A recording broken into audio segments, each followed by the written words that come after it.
Halo, selamat datang. Kita semua tahu puasa Ramadan itu adalah pilar spiritual yang udah kita jalanin dari dulu. Tapi pernah kepikiran nggak sih, dari kacamata sains, apa ya yang sebetulnya terjadi di dalam tubuh kita?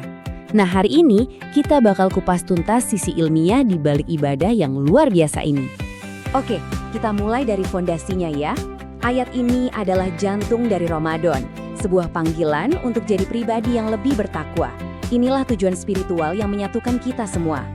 Tapi ini dia pertanyaan menariknya. Gimana sih tubuh kita merespons panggilan spiritual ini? Ternyata saat kita menahan lapar dan dahaga, ada mekanisme biologis yang super canggih sedang bekerja. Yuk kita selami bareng-bareng sains di baliknya. Ini dia peta perjalanan kita. Pertama, kita akan bongkar rahasia di level sel. Terus kita lihat manfaatnya buat fisik dan mental. Setelah itu, yang paling penting, gimana cara menjalankan puasa yang benar biar manfaatnya maksimal. Dan terakhir, kita akan lihat gimana sains dan iman itu nyambung banget. Oke, bagian pertama. Di sini kita bakal ngomongin soal satu proses ajaib di dalam sel kita yang jadi alasan kenapa puasa itu dampaknya dahsyat banget buat tubuh. Nah, kenalan dulu sama yang namanya autofagi. Kedengarannya serem ya, memakan diri sendiri. Tapi ini justru bagus banget. Anggap aja ini kayak tim bersih-bersih internal di tubuh kita. Saat kita puasa, tubuh kita mengaktifkan mode ini. Dia mulai memakan sel-sel tua yang rusak atau nggak berguna, terus mendaur ulangnya jadi sel-sel baru yang lebih sehat. Keren kan? Dan ini bukan cuma teori loh. Penemuan soal cara kerja autofagi ini bahkan memenangkan hadiah Nobel. Ini bukti kalau proses bersih-bersih alami yang dipicu oleh puasa ini adalah fakta ilmiah yang fundamental dan penting banget buat kesehatan kita. Oke, sekarang kita lihat hasil nyata dari proses autofagi tadi. Apa aja sih manfaat fisiknya? Ini beneran deh, kayak kita neken tombol reset buat seluruh sistem di tubuh kita. Dan lihat deh, dampaknya tuh luas banget. Mulai dari detoks alami, bikin jantung lebih sehat, sampai ningkatin sistem imun kita. Puasa itu benar-benar memicu rentetan efek positif yang nyentuh hampir semua aspek kesehatan fisik. Luar biasa. Perubahannya bahkan bisa kita ukur loh. Coba lihat. Puasa itu secara aktif nurunin kolesterol jahat atau LDL, sambil naikin kolesterol baik alias HDL. Tekanan darah juga jadi lebih stabil, dan yang paling krusial, tubuh kita jadi lebih peka sama insulin. Ini kunci utama buat mencegah diabetes. Coba deh bayangin sistem pencernaan kita.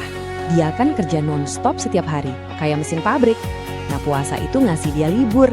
Waktu istirahat ini ngasih kesempatan buat lambung, usus, dan organ lainnya untuk memperbaiki diri. Hasilnya, mereka bisa kerja lebih efisien setelahnya. Manfaatnya nggak berhenti di fisik aja. Ternyata, puasa juga punya pengaruh yang dahsyat buat pikiran kita. Bikin pikiran jadi lebih jernih dan hati jadi lebih tenang. Dari nurunin level stres sampai mempertajam ingatan, manfaatnya signifikan banget. Puasa itu kan melatih kita mengendalikan hawa nafsu ya. Nah, latihan ini secara langsung bikin emosi kita lebih stabil. Belum lagi, saat kita ngerasain lapar, kita jadi lebih bisa berempati sama orang lain yang kekurangan. Kok bisa gitu? Jawabannya ada di pabrik kimia di otak kita. Puasa itu terbukti bisa menekan produksi kortisol, si hormon stres. Nah, di saat yang bersamaan, produksi endorfin dan serotonin alias hormon bahagia justru meningkat. Ini resep biokimia alami untuk mood yang lebih baik dan perasaan yang lebih damai. Tentu aja, untuk dapetin semua manfaat luar biasa tadi, ada aturannya. Kuncinya itu ada di 2 momen penting setiap hari, sahur dan berbuka. Nah, ini poin yang krusial banget. Seringkali kalau kita merasa lemas, pusing, atau nggak enak badan pas puasa, itu bukan karena puasanya, tapi karena cara kita menjalaninya. Melewatkan sahur atau balas dendam pas buka puasa, itu malah bisa menghapus semua manfaat yang seharusnya kita dapat. Kuncinya simple kok, cuma ada 3 aturan emas ini. Pertama, sahur itu wajib, anggap aja itu bensin kita seharian. Kedua, pas berbuka, pelan-pelan aja. Kasih waktu buat perut kita sadar kalau udah kenyang. Ketiga, hindari makanan yang tinggi lemak, gula, dan garam. Makanan kayak gitu cuma bikin kita lemas dan gampang haus. Satu lagi yang super penting, hidrasi. Dehidrasi itu penyebab utama lemas dan sakit kepala pas puasa. Jadi targetnya tetap sama ya, sekitar 8 gelas air setiap hari. Tapi gimana caranya minum sebanyak itu dalam waktu yang sempit? Gampang, coba deh pakai formula 2-4-2. 2 gelas pas buka puasa, 4 gelas di antara waktu buka sampai sahur bisa dicicil, dan 2 gelas lagi pas sahur. Ini cara praktis buat mastiin tubuh kita nggak kekurangan cairan. Sekarang yuk kita sambungin semua benang merahnya. Kita udah lihat sisi spiritualnya, udah lihat juga sisi ilmiahnya. Gimana keduanya bertemu dan menciptakan sesuatu yang utuh? Disinilah letak keindahannya.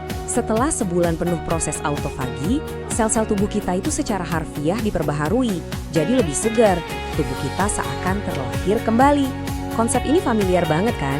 Ini adalah cerminan ilmiah dari tujuan spiritual kita di hari Idul Fitri, yaitu kembali ke fitrah, kembali suci. Jadi kesimpulannya gini, sains modern itu nggak membantah iman kita, malah sebaliknya, sains justru menyingkap betapa dalamnya kearifan di balik perintah agama.